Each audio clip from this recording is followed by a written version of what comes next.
سے پہلے ہمیں کس حکومت نے روکا تھا پردہ کرنے سے؟ اس سے پہلے کون سے کورٹ کا فیصلہ آپ کے سامنے آیا تھا جس میں آپ کو یہ کہا گیا تھا کہ آپ حجاب نہ پہنیں، آپ وہی کنجریوں والا لباس پہنیں، آپ بے حیاؤں والا لباس پہنیں؟ آج ہمیں کون روکتا ہے داڑھی رکھنے سے؟ کس نے آج تک آپ کو کہا کہ آپ داڑھی نہ رکھیں؟ جب پھر سختی ہوگی، جب پھر پلان بنایا جائے گا، جب قانون بنایا جائے گا کہ اب تم کو داڑھی رکھنے کی اجازت نہیں ہے، پھر آپ کہیں گے کہ ہم رکھیں گے، لیکن پھر رکھنے نہیں دیا جائے گا۔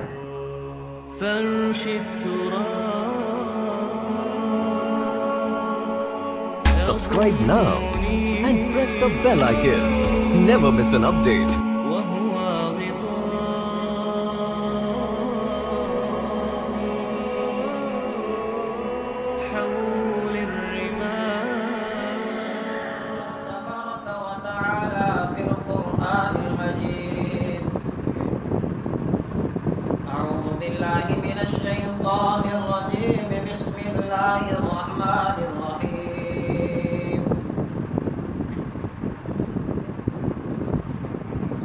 الحمد لله الذي أنزل على عبده الكتاب ولم يجعل له عوجا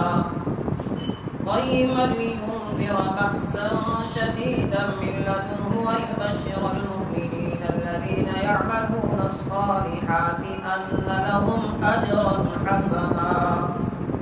ماكثين فيه أبدا۔ میرے ایمانی بھائیو،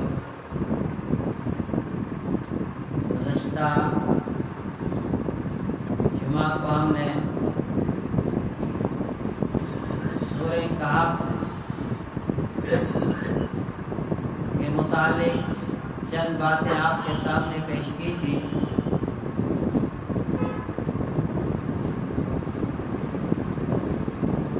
اور اس وقت آپ کو یہ بتایا تھا کہ اس سورت کو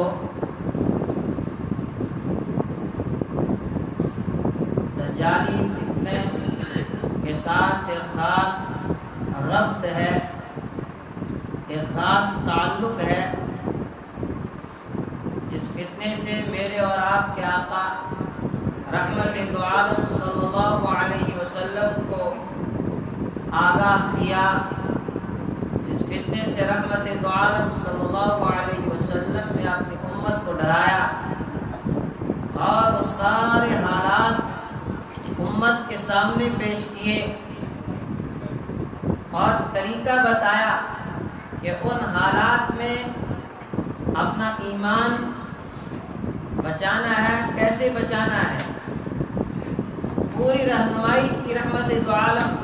صلی اللہ علیہ وسلم نے کہ جب وہ دجال اکبر آئے گا، دنیا کے حالات کیسے ہوں گے، غیر معمولی اقتدار جب اس کے ہاتھ میں آئے گا، اور جب وہ لوگوں کو اپنے جادوئی کرتب دکھائے گا اور لوگوں کو اپنے ان جادوئی کرتب سے مرعوب کرے گا، اور اس وقت وہ انسان کے امتحان کا وقت ہوگا کہ یہ انسان ایمان پر قائم رہتا ہے یا یہ انسان ایمان چھوڑ دیتا ہے۔ اس لیے اس انسان کے اوپر اللہ نے محنت کی، قرآن کے ذریعے سے اس انسان کو ترغیب دی گئی۔ ایک ایمان والا جب اللہ کی ذات پر ایمان لاتا ہے، جب اللہ کو مانتا ہے، تو اس کا یہ یقین ہوتا ہے، اس کا یہ ایمان ہوتا ہے کہ یہ کائنات پہلے کچھ بھی نہیں تھی، اللہ نے اس کائنات کو وجود میں لایا، کائنات کا ذرہ ذرہ اس کا خالق اللہ رب العالمین ہے۔ انسان اپنے وجود پر غور کرتا ہے، میں پہلے نابود تھا، اللہ نے مجھے وجود بخشا، میری کوئی حیثیت نہیں تھی، میرا کوئی نام و نشان نہیں تھا، اللہ نے مجھے وجود بخشا، اللہ نے مجھے شکل و صورت عطا کی، اللہ نے میرے لیے یہ سارے اسباب بنائے۔ پھر ایک وقت آئے گا، یہ کائنات پھر نابود ہو جائے گی، یہ انسان پھر مٹے گا، یہ انسان رہے گا نہیں، اور اس کائنات میں جتنے بھی اسباب ہیں وہ سارے سارے اسباب ختم ہو جائیں گے اور اس وقت خود مسبب سامنے ہوگا. جس مسبب نے یہ اسباب بنائے، جس مسبب نے انسان کے لیے یہ اسباب پیدا کیے، کیونکہ اس مسبب الاسباب نے انسان کو ان اسباب کے ساتھ جوڑا. اس دنیا میں انسان رہتا ہے اور اسباب کو اختیار کرتا ہے، لیکن پھر کچھ نادان ایسے ہوتے ہیں کہ جو پھر ان اسباب کو ہی مسبب ماننے لگ جاتے ہیں، جو سارا کا سارا اعتماد، ان کا سارا بھروسہ مسبب سے ہٹ کر اسباب پر آ جاتا ہے، اور پھر وہ یہ سوچتے ہیں کہ شاید یہ اسباب ہی سب کچھ ہے، اور مسبب الاسباب کو لوگ بھول جاتے ہیں. اس صورت میں انسانوں کے ذہن کو صاف کیا گیا اور انسانوں کے ذہن کے اندر اس بات کو اللہ نے بٹھایا اور پھر اس میں کئی واقعات لائے. سب سے پہلے اصحاب کہف کا واقعہ لایا کہ آخر یہ کون لوگ تھے جو حالات کا مقابلہ کرنے کے لیے کھڑے ہو گئے کہ جہاں ایک طرف ساری حکومت، ایک طرف ساری بادشاہت جو ہے ایک طرف ہے، اور ان لوگوں نے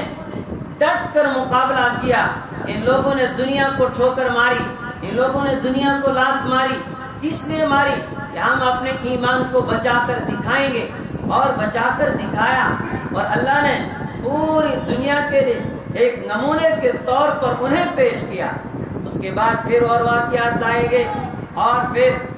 مختلف مواقع پر الگ الگ باتوں کو بیان کیا گیا. کیونکہ قرآن پاک قصوں اور کہانی والی کتاب نہیں، بلکہ قرآن پاک جہاں انسانوں کے اندر جو مرض دیکھتا ہے، وہاں اللہ تبارک و تعالیٰ اس مرض کا، اس بیماری کا علاج بتا دیتے ہیں. اور اسی علاج کے ضمن میں جہاں جو بات بتانے کی ہوتی ہے وہاں انسان کو وہ بات سمجھائی گئی. دنیا کی حقیقت انسان کے سامنے لائی گئی، اور اس انسان کو بتایا گیا یہ جو علم ہے، ایک وہ علم جو انسان اسباب کے ذریعے سے اختیار کرتا ہے، اور وہ علم اسباب کے درجے تک ہوتا ہے، اور آخرکار وہ علم ختم ہو جائے گا. پھر وہ اسباب والا علم ایک ایسے مرحلے پر جب تم پہنچو گے، وہاں پر وہ اسباب والا علم تمہیں کچھ کام نہیں دے گا، اور نہ ہی وہ اسباب تمہارے کام آئیں گے. اور ایک علم ہوتا ہے علم لدنی، براہ راست اللہ تبارک و تعالیٰ کی طرف سے کسی انسان کو ملتا ہے. جیسے اسی صورت میں آگے موسیٰ علیہ السلام اور خضر کا جب ذکر آئے گا کہ ان کو اللہ نے کون سا علم عطا کیا تھا، اس علم کے اندر کیا کیا جو ہے راز تھے اور کیا کیا حقیقت اس علم کے اندر چھپی تھی، اس کو اللہ نے سورت کے اندر بیان کیا. تو قرآن پاک میں سورہ کہف کی پہلی آیت میں اللہ نے جو اعلان کیا، الحمدللہ الذی انزل علی عبدہ الکتاب ولم یجعل لہ عوجا. ساری تعریفیں اس رب کے لیے. الحمدللہ الذی انزل علی عبدہ الکتاب. ساری تعریفیں، ساری خوبیوں کے لائق وہی ایک رب ہے، وہی ایک اللہ ہے. الذی انزل علی عبدہ الکتاب، جس نے نازل کیا اپنے بندے کے اوپر ایک کتاب. ولم یجعل لہ عوجا، اس کتاب کے اندر کوئی کجی نہیں، وہ کتاب بالکل سیدھی، اور تمام انسانوں کو کتاب سیدھی راہ پہ لے کے جاتی ہے. اور یہ وہ کتاب جو انسانوں کا تعلق ان کے خالق کے ساتھ جوڑتی ہے، جو انسانوں کا تعلق ان کے مالک کے ساتھ جوڑنے والی کتاب ہے. یہ وہ کتاب ہے جو انسانوں کے اندر انسانیت کو جگاتی ہے. یہ وہ کتاب ہے جو انسانوں کے اندر انسانوں کا درد پیدا کرنے والی کتاب ہے. اور اس میں پہلے لفظ میں ہی بتایا الحمدللہ، ساری خوبیوں کا مالک وہی ہے. کیوں؟ اس لیے کہ اس پوری کائنات کا مالک وہ ہے، اس پوری کائنات کو چلانے والا وہ ہے. تبارک الذی بیدہ الملک وہو علی کل شیء قدیر. بابرکت ہے وہ ذات جس کے قبضے قدرت میں یہ پوری کائنات ہے، جس کے لیے پوری کائنات کی بادشاہت ہے. وہ اس پوری کائنات کا مالک ہے. اسی نے، اسی رب نے، اسی خالق و مالک نے یہ سبززار بنائے، یہ جو ہے چمکتے ہوئے یہ ستارے، یہ آسمان و زمین، یہ سارا کا سارا اسی کا بنایا ہوا ہے، لہذا اس سے بڑھ کر کوئی ہے ہی نہیں، ساری تعریفیں اسی کو سجتی ہیں، ساری تعریفوں کے لائق وہی ہے۔ انسان کو یہ پہلے ہی باور کرایا گیا، انسان کے ذہن کو صاف کیا گیا تاکہ انسان کو یہ لگے کہ اس کائنات میں ایک پتا بھی اس رب کی مرضی کے بغیر ہلتا نہیں ہے، اس کائنات میں جتنی بھی تبدیلیاں آتی ہیں وہ ساری کی ساری تبدیلیاں اس سے خالق کی مرضی کے مطابق ہوتی ہیں، اس کی مرضی کے بغیر کوئی رد و بدل نہیں ہوتا ہے، اس کی مرضی کے بغیر کوئی پتا نہیں ہلتا ہے۔ حالات کے اندر جو کبھی تنزلی آتی ہے اور کبھی حالات ارتقا کر جاتے ہیں، بلندی کی طرف چلے جاتے ہیں، یہ اتار چڑھاؤ جو ان حالات کے اندر آتا ہے یہ بھی اس رب کی مرضی سے ہوتا ہے۔ یہ یوں ہی دنیا کے اندر یہ سب کچھ نہیں ہو رہا ہے، اللہ کہہ رہا ہے کہ سارا کا سارا جو تم دیکھ رہے ہو حالات کے اندر جو اتار و چڑھاؤ آ رہا ہے، اور اتنا ہی نہیں، آپ اپنے سے پہلے کی جو تاریخ ہے اس کو آپ اٹھا کر دیکھیں کہ دنیا میں کیسے کیسے حالات آئے ہیں، کیسی کیسی قومیں آئی ہیں، اور ان قوموں کو اللہ نے کیسے پھر اس صفحہ ہستی سے مٹایا، ان کی جگہ دوسروں کو لایا، ان کو ہٹایا، تیسری قوم آئی ان کو ہٹایا، چوتھی قوم آئی۔ یہ اللہ کا ایک نظام چل رہا ہے۔ اللہ کہتا ہے کہ ہمارا نظام ایسا ہے جو ہر ایک کی عقل میں نہیں آتا۔ پہلے ذہن صاف کرایا گیا کہ اس کائنات میں جو کچھ ہوگا وہ رب کی مرضی سے ہوگا، اس کے بغیر کچھ ہوگا نہیں۔ اور پھر انسان کو بتایا کہ اگر ان حالات میں آپ نے اپنے آپ کو بچانا، اس کے لیے فرمایا کہ ہم نے آپ کو ایک کتاب دی جو اپنے بندے پر ہم نے نازل کی، جس انسان کا تعلق اس کتاب کے ساتھ ہوگا، جس انسان کا جوڑ اس کتاب کے ساتھ ہوگا، وہ انسان بچ سکتا ہے۔ قَيِّمًا لِيُنذِرَ بَأْسًا شَدِيدًا مِّن لَّدُنْهُ وَيُبَشِّرَ الْمُؤْمِنِينَ الَّذِينَ يَعْمَلُونَ الصَّالِحَاتِ أَنَّ لَهُمْ أَجْرًا حَسَنًا مَّاكِثِينَ فِيهِ أَبَدًا وَيُنذِرَ الَّذِينَ قَالُوا اتَّخَذَ اللَّهُ وَلَدًا۔ پھر اللہ نے اپنی کتاب کی صفت بیان کی۔ اللہ کہہ رہا قیمہ، یہ کتاب بالکل سیدھی ہے، یہ کتاب بالکل درست ہے، اس میں کسی طرح کی کوئی کجی ہم نے رکھی نہیں ہے۔ یہ کتاب ہم نے رکھی اس لیے کہ انسانوں کو صحیح راہ مل جائے، اور آگے مقصد بتایا لِيُنذِرَ بَأْسًا شَدِيدًا مِّن لَّدُنْهُ وَيُبَشِّرَ الْمُؤْمِنِينَ الَّذِينَ يَعْمَلُونَ الصَّالِحَاتِ، تاکہ اللہ کے رسول ڈرائیں ایک بڑی جنگ سے، ایک بڑے امتحان سے، ایک بڑی آزمائش سے۔ بأسًا شدیدا، میں پچھلے جمعہ بھی آپ کو کہا تھا، بأسًا جنگ کے نتیجے میں، جدال و قتال کے نتیجے میں انسان کے سامنے جو تکلیفیں اور جو پریشانیاں آ جاتی ہیں اس کو باس کہا گیا۔ گویا کہ اللہ تبارک و تعالی نے ہم سب کو خبردار کیا، لِيُنذِرَ بَأْسًا شَدِيدًا، ایک بڑی جنگ، ایک بڑی مصیبت، ایک بڑی آفت تمہارے سامنے آنے والی ہے۔ دھمکی دی گئی اس آیت کے اندر، کن لوگوں کو ڈرایا گیا؟ کیا یہ آیت اس کے ذریعے سے دھمکی ہر ایک کے لیے ہے یا خاص ایک طبقے کے لیے؟ اگر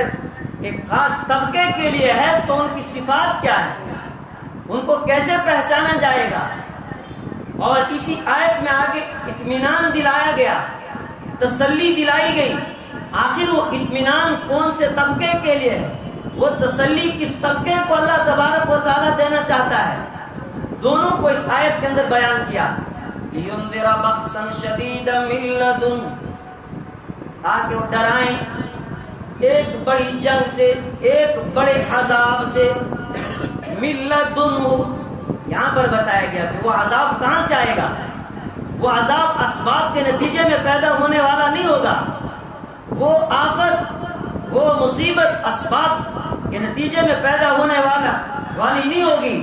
اس لیے کہ اسباب کے نتیجے میں اگر کوئی چیز آتی ہے تو اسباب کے ذریعے سے انسان اس کا حل نکالتا ہے، اسباب کو استعمال کر کے انسان اس مصیبت اور اس پریشانی سے چھٹکارا پا سکتا ہے۔ لیکن اللہ کہہ رہا ہے یہ جو ایک بڑی آزمائش تمہارے سامنے آنے والی ہے، ایک بڑی آفت آنے والی ہے، اس کا اسباب کے ساتھ کوئی تعلق نہیں، یہ براہ راست رب العالمین کی طرف سے یہ آزمائش آنی ہے، اور یہ ایک بڑا امتحان ہوگا ان لوگوں کے لیے جو اپنے آپ کو ایمان والا کہتے ہیں، جو اپنے آپ کو مسلمان کہتا ہے، اس کے لیے اس میں سب سے بڑی آزمائش ہوگی، اور یہ رب العالمین کے چاہنے سے ایک بڑا امتحان ہوگا۔ اب ساتھ میں فرمایا گیا وَيُبَشِّرُ الْمُؤْمِنِينَ الَّذِينَ يَعْمَلُونَ الصَّالِحَاتِ، آپ خوشخبری دیں ان لوگوں کو جو نیک عمل کریں، عمل صالح کریں، أَنَّ لَهُمْ أَجْرًا حَسَنًا، کہ ان کے لیے بہترین اجر ہے۔ اس سے یہ پتا چلا کہ اس آیت میں جو دھمکی دی گئی ہے وہ ہر ایک کے لیے نہیں ہے، بلکہ خاص طبقے کو ڈرایا گیا، دھمکایا گیا، اور دوسرا وہ طبقہ جس کو اللہ خود تسلی دے رہا ہے وَيُبَشِّرُ الْمُؤْمِنِينَ الَّذِينَ يَعْمَلُونَ الصَّالِحَاتِ، وہ لوگ جو ایمان لائے، جو رب العالمین کو مانتے ہیں، جو اس خالق کو مالک کو مانتے ہیں، اور پھر اس کی مرضی کے مطابق زندگی گزارتے ہیں، فرمایا ان کے لیے اس آیت کے اندر تسلی کا سامان ہے، ان کو گھبرانے کی ضرورت نہیں ہے۔ ان کے لیے کتنی بڑی آزمائش آئے، ان کے لیے کتنا بڑا امتحان آئے، کیونکہ وہ رب العالمین کی ذات پر پورا یقین رکھتے ہیں، ان کی نظر اسباب سے اٹھ کر مسبب پر آئی ہوتی ہے، اور اب وہ اسباب کی دنیا کے اندر رہتے ہوئے پھر بھی انہیں کوئی پرواہ نہیں، اس لیے کہ وہ رب العالمین پر بھروسہ کرتے ہیں۔ اور جس انسان کی زندگی رب کی مرضی کے خلاف گزر رہی ہے اس انسان کے لیے بڑا خطرہ ہے۔ جس خالق نے انسان کو یہ وجود بخشا، جس خالق نے اس انسان کے لیے پوری کائنات کا ایک نظام سجایا،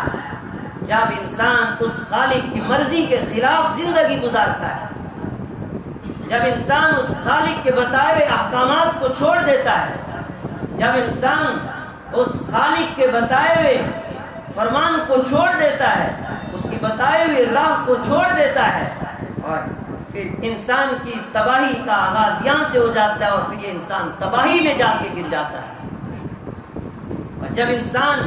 اللہ کی رسی کو مضبوطی سے پکڑ لیتا ہے، اس کا تعلق اللہ کے ساتھ مضبوط ہوتا ہے، اس کا تعلق اللہ کے رسول کے ساتھ مضبوطی کے ساتھ قائم ہوتا ہے، اس کا تعلق اللہ کے قرآن کے ساتھ مضبوطی کے ساتھ قائم ہوتا ہے، پھر اس انسان کے سامنے دنیا کے حالات کیسے ہی ہو جائیں، دنیا ایک طرف سے دوسری طرف چلی جائے، دنیا ساری بدل جائے، پھر ان کے ایمان پر کوئی اثر اس سے نہیں پڑتا ہے۔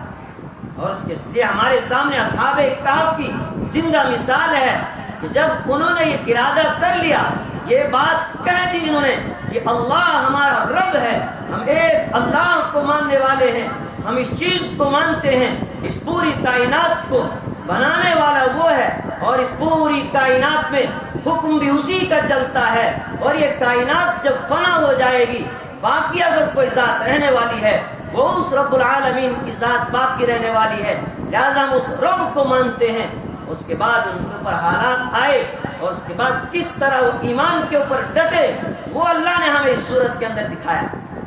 اور یہ بتایا کہ تمہارے سامنے یہ حالات آئیں گے، تمہارے سامنے بھی ظالم کھڑا ہوگا، تم نے بھی ظالم کا سامنا کرنا ہے، اور اس وقت تمہارے لیے بڑی آزمائش کا وقت ہوگا، بڑے امتحان کا وقت ہوگا۔ جس طرح اصحاب کہف سے اس وقت کیا کہا گیا، چند جوان تھے، کوئی بھکاری نہیں تھے، شہزادے تھے، دنیا کی ریل پہ اور بڑے عیش و آرام میں رہنے والے لوگ تھے، لیکن جب ایمان لایا، جب ایک فکر پیدا ہو گئی کہ ہمیں اپنے ایمان کو بچانا ہے، معاشرہ تباہ ہو رہا ہے، معاشرہ برباد ہو رہا ہے، اس تباہی کے دور میں، اس بربادی کے دور میں اپنے ایمان کو ہم بچائیں تو کیسے بچائیں؟ جب بادشاہ کو پتا چلا کہ چند جوان ہیں جو ایک اللہ کو ماننے کی بات کرتے ہیں، جو ایک دین کی بات کرتے ہیں، جو دین پر قائم رہنا چاہتے ہیں،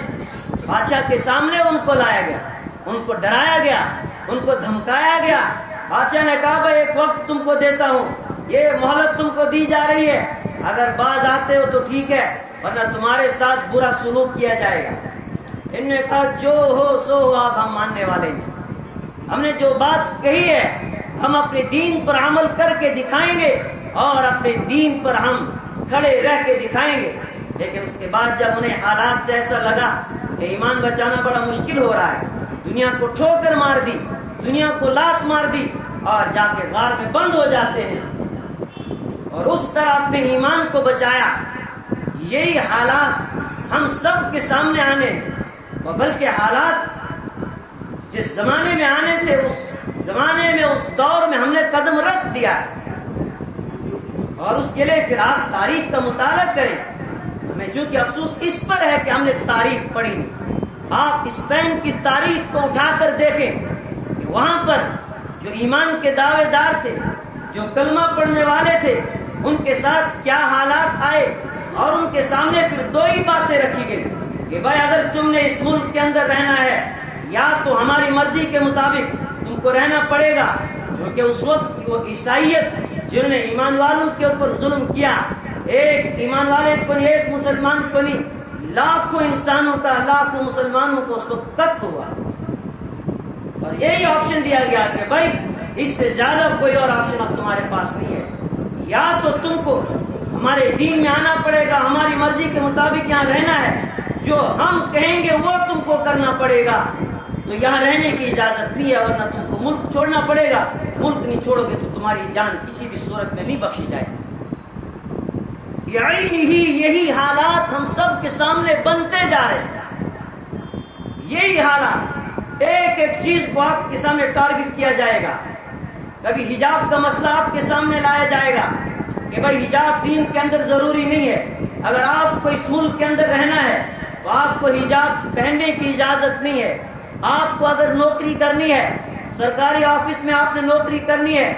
اگر کوئی لیڈیز ہے اس کو کہا جائے گا آپ کو حجاب پہننے کی ضرورت نہیں ہے، آپ کو سکول میں حجاب پہن کر آنے کی اجازت نہیں ہے۔ اب اس وقت اس کے لیے امتحان کا وقت ہے، کیونکہ اب یا تو یہ ان کی بات مان کے اپنا لباس اتار دے گا، کوئی عورت ہوگی وہ ننگی ہو کر اس کو پسند کرے گی کہ ٹھیک ہے میں اسی کو مان لیتی ہوں، اور وہ شروع کر لے گا اس طریقے کا کام۔ اور اگر ایمان اندر ہوگا وہ کہے گا کہ میں اس نوکری کو لات مارتا ہوں لیکن میں اپنے ایمان کا سودا نہیں کر سکتا، میں اپنے رب کی بات کو نہیں ٹھکرا سکتا۔ تو یہ صرف ایک حجاب پہ نہیں، آنے والے وقت میں کل آپ سے یہ کہا جائے گا کہ اگر آپ کو داڑھی رکھنی ہے تو آپ کو فلاں آفس میں فلاں جگہ آنے کی اجازت نہیں ہوگی۔ پھر اس وقت آپ کے لیے امتحان ہوگا کہ آیا آپ دنیا کو اختیار کرتے ہیں یا آپ دین کو ترجیح دیتے ہیں۔ اگر انسان کے پاس ایمان ہوگا، ایمان اس درجے کا ہے، وہ کہے گا کہ میں ایسی نوکری کو لات مارتا ہوں، جاؤ مجھے ایسی نوکری کی ضرورت نہیں ہے، میرا رب پالنہار ہے، رزق اس کے ہاتھ میں ہے، جو نہ نوکری کرتے وہ بھی کھاتے ہیں، وہ بھی پلتے ہیں، اگر نہ مجھے تم نوکری کرنے دو، اپنے دین کے ساتھ، اپنی شرعیت کے ساتھ ایسی نوکری کی مجھے کوئی ضرورت نہیں۔ یہ انسان یہاں کامیاب ہو گیا کیونکہ اس نے اپنا ایمان بچایا۔ اور دوسرا وہ کہے گا کہ جناب کون سی داڑھی رکھنا اسلام کے اندر ضروری ہے، ٹھیک ہے ہم کاٹ دیتے ہیں، جس طرح اس وقت کہا جا رہا ہے۔ اگر اس وقت کے کورٹ نے یہ فیصلہ لیا کہ اسلام کے اندر حجاب ضروری نہیں ہے، کیوں لیا؟ اس لیے کہ مسلمانوں نے حجاب چھوڑ دیا تھا۔ 99% عورتیں وہ ہیں جو لباس پہنتی نہیں ہیں۔ جب انہوں نے دیکھا کہ ان میں تو اکثریت وہ ہے جو لباس پہنتے ہی نہیں ہے، اس کے بعد ہم سڑکوں پہ نکل کر احتجاج کریں کہ جناب کورٹ نے ایسا فیصلہ کیوں لیا؟ بھائی احتجاج تو ہم نے اپنے آپ پر کرنا ہے۔ اس سے اچھا تو یہ ہے کہ آپ اپنے گھروں کے اندر ایسا ماحول بنائیں، اپنی بیٹی کو آپ ترغیب دیں کہ آپ حجاب پہنیں، اپنی بیوی کو آپ حجاب پہنائیں، اپنی ماں کو آپ حجاب پہنائیں، اپنی بہن کو آپ حجاب پہنائیں، تاکہ اس سے ہماری شناخت باقی رہے۔ سڑک پر نکل کر نعرے لگانے سے کیا ہوگا؟ کیا اس سے کوئی تبدیلی آئے گی؟ نہیں۔ اس سے پہلے ہمیں کس حکومت نے روکا تھا پردہ کرنے سے؟ اس سے پہلے کون سے کورٹ کا فیصلہ آپ کے سامنے آیا تھا جس میں آپ کو یہ کہا گیا تھا کہ آپ حجاب نہ پہنے، آپ وہی کنجریوں والا لباس پہنے، آپ بے حیاؤں والا لباس پہنے؟ آج ہمیں کون روکتا ہے داڑھی رکھنے سے؟ کس نے آج تک آپ کو کہا کہ آپ داڑھی نہ رکھیں؟ جب پھر سختی ہوگی، جب پھر پلان بنایا جائے گا، جب قانون بنایا جائے گا کہ اب تم کو داڑھی رکھنے کی اجازت نہیں ہے، پھر آپ کہیں گے کہ ہم رکھیں گے، لیکن پھر رکھنے نہیں دیا جائے گا۔ اب عورتیں کہیں گی کہ ہم حجاب پہنیں گی، لیکن اب وہ وقت نہیں۔ آج ہمیں نماز پڑھنے سے کون روکتا ہے؟ کون دروازے کے اوپر ہمارے لیے تلوار کھڑے لے کر ہاتھ میں لیے ہوئے بیٹھا ہے کہ اگر مسجد میں آئے ہم تم کو ماریں گے؟ ہم کیوں نہیں آ رہے ہیں؟ لیکن کل ایسا وقت آئے گا، اب وہ دن دور نہیں رہا، وہ وقت آ رہا ہے جب آپ مسجد میں بھی نہیں آ پائیں گے اس آزادی کے ساتھ۔ پھر آپ کوشش کریں گے کہ میں مسجد میں جاؤں، نہیں آ پائیں گے۔ یہ اللہ کی طرف سے ہو رہا ہے۔ اللہ کہہ رہا ہے میرے بندو، میں نے تم کو اپنا دین دیا تھا، یہ دین بہت خوبصورت تھا، لیکن تم نے اس کی قدر نہیں کی۔ اللہ کہہ رہا ہے او میری بندیوں کہ میں نے تم کو یہ حجاب دیا تھا، میں نے یہ پردہ تم کو اس لیے دیا تھا، یہ تمہاری زینت تھی، اس میں تمہاری آبرو محفوظ تھی، اس میں تمہاری عزت محفوظ تھی، لیکن میرا دیا ہوا یہ تحفہ تمہیں اچھا نہیں لگا، تمہیں ننگا رہنا اچھا لگا، لو اب رو ننگا، اب تمہیں پتہ چلے گا۔ آج اللہ کہہ رہا ہم سے، اللہ کے نبی صلی اللہ علیہ وسلم کہہ رہے ہم سے کہ اپنی شکل میری شکل کے مطابق بناؤ، لیکن آج ہم کہتے ہیں نہ، ہمیں اللہ کے محبوب کی شکل پسند نہیں، ہمیں یہودیوں کی شکل پسند ہے، ہمیں دنیا کے سب سے بدتر لوگوں کی شکلیں پسند ہیں، اللہ کے دشمنوں کی شکلیں پسند ہیں۔ کل جب پھر قانون بن کے آئے گا، پھر ہم کہیں گے کہ اب ہم شکل وہ بنائیں، لیکن پھر موقع نہیں ملے گا۔ میرے ایمانی بھائیوں، یہ وہ وقت آیا ہے ایمان بچانا ہے، ورنہ اس وقت دنیا کے جو حالات ہیں، نفرت کا جو بیج بویا جا رہا ہے، آج تک جو قوم مظلوم مانی جاتی تھی، اس وقت پوری دنیا کے اندر اس کو ظالم بنا کر پیش کیا گیا، پوری دنیا کے اندر اس کو ظالم بنا کر پیش کیا گیا، کہ چہرہ ظالموں والا پیش کیا گیا کہ یہ مظلوم نہیں ہے بلکہ یہ ظالم ہے، کوئی آپ کی سنوائی کرنے والا نہیں ہے۔ آپ اب وہ خواب بھول جائیں کہ ہم کسی سیکولر ملک میں رہتے ہیں، نہیں، حالات جس سمت جا رہے ہیں، حالات کے اندر دن بدن جو تبدیلی آتی جا رہی ہے، اس وقت جو ہماری جو ایک صدیوں سے ایک تاریخ چلی آ رہی تھی، اس ملک کے اندر جو بھائی چارہ قائم ہوتا تھا، یہ واحد ملک تھا جہاں ہندو، مسلم، سکھ، عیسائی، بودھ، جین، نہ جانے کتنے مذہب کے لوگ رہتے تھے، لیکن بھائی بھائی کی طرح رہتے تھے۔ لیکن کچھ شر پسندوں کو یہ بھائی چارہ پسند نہیں آیا، اس کے لیے انہوں نے ایک پلان بنایا کہ کس طرح دیواریں ان کے بیچ میں کھڑی کی جائیں، کس طرح ان کے درمیان دراڑیں ڈالی جائیں، اس کے لیے منصوبے بنائے جا رہے ہیں۔ اور یاد رکھنا، زیادہ دور نہیں، بس چند سالوں میں آپ کے سامنے بھی بالکل وہی اسپین کی جو صورتحال ہوگی۔ آپ سے یہ کہا جائے گا کہ اگر آپ نے یہاں رہنا ہے، ہماری مرضی سے رہنا ہے، جیسے ہم کہیں گے ننگا چلنا ہے، ننگا چلنا پڑے گا، ہم کہیں گے نماز نہیں پڑھنی ہے تو نہیں پڑھنی ہے، ہم کہیں گے قرآن نہیں پڑھنا ہے تو نہیں پڑھنا ہے، تو پھر آپ اس وقت خود یہ آپ کو چننا ہوگا کہ کیا آپ پھر ان حالات میں دنیا کو ٹھوکر مار کر اپنے دین کو بچاتے ہیں جس طرح اصحاب کہف نے بچایا، یا پھر اپنے ایمان کا سودا کر کے اس دنیا کو حاصل کر لیں گے۔ ان حالات میں قرآن نے اس صورت کے اندر ہماری رہنمائی کی ہے کہ ایمان کو کیسے بچانا ہے۔ 2-4 منٹ میں نے آپ سے زیادہ لیے کیونکہ مضمون مکمل کرنا تھا۔ دعا فرمائیں اللہ تعالیٰ ان حالات میں ہمارے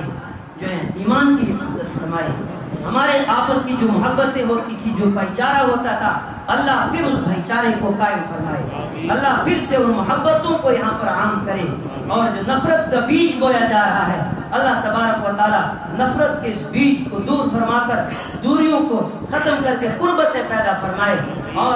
جو اس طرح کے عناصر ہیں جو دوریاں چاہتے ہیں، اللہ تبارک و تعالیٰ ان کے تمام منصوبوں کو ناکام بنائے۔ وآخر دعوانا ان الحمد للہ رب العالمین۔